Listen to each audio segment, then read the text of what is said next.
ഞാനിന്ന് സംസാരിക്കാൻ പോകുന്ന ടോപ്പിക് ഒരു പ്രധാനപ്പെട്ട ടോപ്പിക്കാണ്. പക്ഷെ നിങ്ങളത് കേൾക്കുമ്പോൾ നിങ്ങൾക്കൊരു തമാശയായിരിക്കും. ഒബ്സ്ട്രക്റ്റീവ് സ്ലീപ്പ് ആപ്നിയ അല്ലെങ്കിൽ കൂർക്കമലി.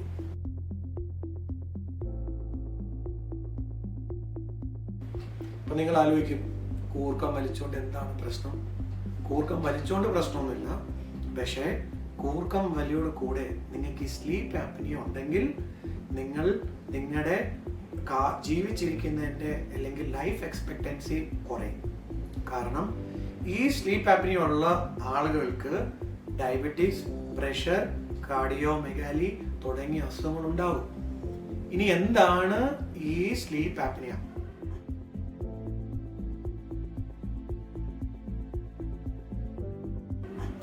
നിങ്ങൾ കിടന്നുറങ്ങുമ്പോൾ, നമ്മൾ മലർന്നുറങ്ങുമ്പോൾ നമുക്ക് എന്താ പറ്റും?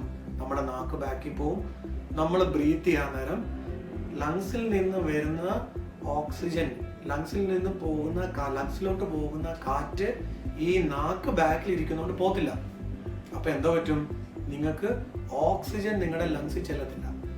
അപ്പൊ നിങ്ങൾക്ക് ഓക്സിജൻ കിട്ടിയില്ലെങ്കിൽ എന്ത്? രാത്രി നിങ്ങളൊന്ന് അനങ്ങും, പക്ഷെ നിങ്ങൾ സ്ലീപ്പിലായിരിക്കും. പക്ഷെ നിങ്ങൾ ഡീപ്പ് സ്ലീപ്പിൽ പോകുന്നില്ല. അപ്പൊ എന്ത് പറ്റും? നിങ്ങളുടെ ഉറക്കം ഡിസ്റ്റർബ്ഡായി. നിങ്ങൾ കിടക്കുന്നതിൽ നിന്ന് എഴുന്നേറ്റ് കസാരയിൽ പോയിട്ട് ഉറങ്ങും.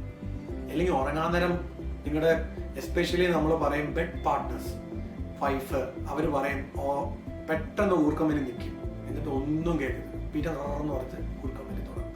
ഇതൊക്കെ one of the signs of sleep apnoea. ഇനി എനിക്ക് സ്ലീപ്പ് ആപ്നിയ അല്ലെങ്കിൽ ഊർക്കമലി ഉണ്ടോ ഇല്ലയോ എങ്ങനെ നിങ്ങൾക്ക് അറിയാൻ പറ്റും?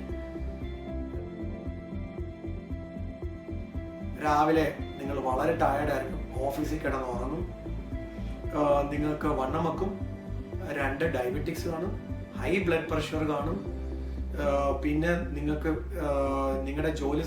ഒരു കാര്യത്തിലും കോൺസെൻട്രേറ്റ് ചെയ്യാൻ പറ്റാതെ വരും. സോ ഇതൊക്കെയാണ് സ്ലീപ്പ് ആപ്നിയയുടെ സൈൻസ് ആൻഡ് സിംറ്റംസ്. സോ നിങ്ങൾക്ക് രണ്ടാമത്തെ ഒരു കാര്യം നിങ്ങൾക്ക് ഉണ്ടോ ഇല്ലയെന്ന് അറിയാൻ ടിപ്പിക്കൽ നിങ്ങളുടെ താഴത്തെ താടിയിൽ പിറകോട്ടാണോ, ഇവിടെ നമുക്കെല്ലാം ഡബിൾ ചിൻ ഉണ്ടോ ഒക്കെ ചെക്ക് ചെയ്താൽ മതി. നിങ്ങൾക്ക് എന്തെങ്കിലും ഡൗട്ട് ഉണ്ടെങ്കിൽ ഞങ്ങളുടെ അടുത്ത് വരുമോ. നമുക്കൊരു സ്ലീപ്പ് സ്റ്റഡി എന്ന് പറഞ്ഞ ഒരു എക്സാമിനേഷൻ ഉണ്ട്. അതിൽ നിന്ന് നമുക്ക് മനസ്സിലാകും നിങ്ങൾക്ക് സ്ലീപ്പ് ആപ്നിയ ഉണ്ടോ ഇല്ലയോ എന്ന്. സോ നിങ്ങൾക്ക് എന്തെങ്കിലും ഞാൻ ഈ പറഞ്ഞ സയൻസ് ഉണ്ടെങ്കിൽ നിങ്ങൾ വിഷമിക്കരുത്, നിങ്ങളത് മറച്ചു വെക്കരുത്. നിങ്ങൾ ഇത് ട്രീറ്റ്മെന്റ് തേടണം. ആ ട്രീറ്റ്മെന്റ് എടുക്കുമ്പോഴത്തേക്ക് നിങ്ങളുടെ ലൈഫിൽ തന്നെ ഒരു വളരെ വലിയ വ്യത്യാസങ്ങൾ ഉണ്ടാകുന്നതാണ്. സോ ഞങ്ങളുടെ ഫർദർ എപ്പിസോഡ്സിൽ നിങ്ങൾ വെയിറ്റ് ചെയ്യുക. ഇതിനെക്കുറിച്ചുള്ള ട്രീറ്റ്മെന്റ്, ഇതിനെക്കുറിച്ചുള്ള പല കാര്യങ്ങളും ഞങ്ങൾ സംസാരിക്കുന്നതാണ്. Thank U.